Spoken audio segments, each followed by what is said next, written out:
როგორც დაგვირდეთ, გასწავლეთ როგორ მომზადოთ სტარტერი იგივე პურის დედო. რომელსაც ჭირდება 2 ინგრედიენტი, მაგრამ დიდი მოთმინება იმისთვის, რომ მიიღოთ მუშა და სტაბილური სტარტერი. ეს არის უკვე 10 დღის 12 საათიან კვებაზე, დილას როცა ვაჭამე, იყო მხელა და უკვე გაიზარდა 8 საათში გასამაგდა, გასხუტმაგდა. როგორც გითხარით, 2 ინგრედიენტი ჭირდება, ეს არის ხოლმე წყალი და ფქვილი. თავიდან ვიწყებთ რუხი ფქვილით, ვინაიდან მასში ბუნებრივად არის ის მიკროორგანიზმები, რომლებიც ჭირდება სტარტერს სასამუშავებლად. ეს ნივთიერებები ეხმარებიან დუღილის პროცესში, რა ის სტარტერს თავისთავად ეხმარება, რომ უფრო სწრაფად გახდეს აქტიური და სტაბილური. წყალს რაც შეეხება, წყალი უნდა იყოს ოთახის ტემპერატურის, არავითარ შემთხვევაში არ გამოიყენოთ ონკანის წყალი, ვინაიდან მასში ქლორის მეტი რაოდენობაა, რაც სტარტერს პირიქით აქრობს და არ გჭირდება მასეთი წყალი. გჭირდება ასევე სასწორი, ჩვეულებრივი სამზარეულო სასწორი, ვინაიდან აქაც ზუსტ დოზებს აქვს დიდი მნიშვნელობა. სტარტერი ზოგადად იკვება ან 1-1-1-ზე, ან 1-2-2-ზე. ასევე დიდი დოზებით შეიძლება, მაგრამ ჩვენ ამ შემთხვევაში გვჭირდება 1-1-ზე. გადავიდეთ უშუალოდ მომზადების პროცესზე. თაში, რომელშიც დავაყენებთ. Გჭირდება 30 გრამი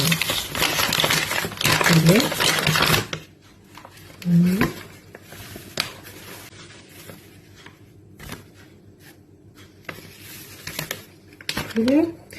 და ასევე 30 მგრამი წყალი. და გადავუვიოთ ყველაფერი კარგად.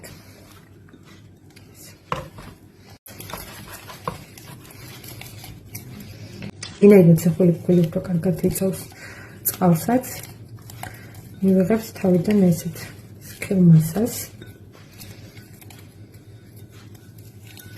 დამჯერად მივცადე, თავიდანვე დამეწყო პურის ფქვილით, თუმცა აი ესეთ სახული ფქვილით დაწყებულმა უფრო გაამართლა.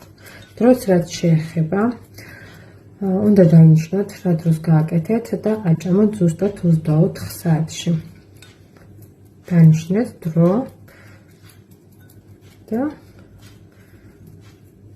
ანუ მაგასთან დიდი მნიშვნელობა აქვს. რომ სტარტერი იყოს სტაბილური, სტაბილურად ჭირდება კვება. აი ესე გამოიყურება პირველ დღეს. ახლა დავნიშნავ. აი აქ არის და დავაწერთ დროს. ახლა არის 9 ხდება.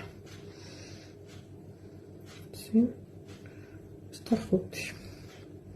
ხვალ ამ დროს აჩვენებთ როგორ მდგომარეობაში იქნება.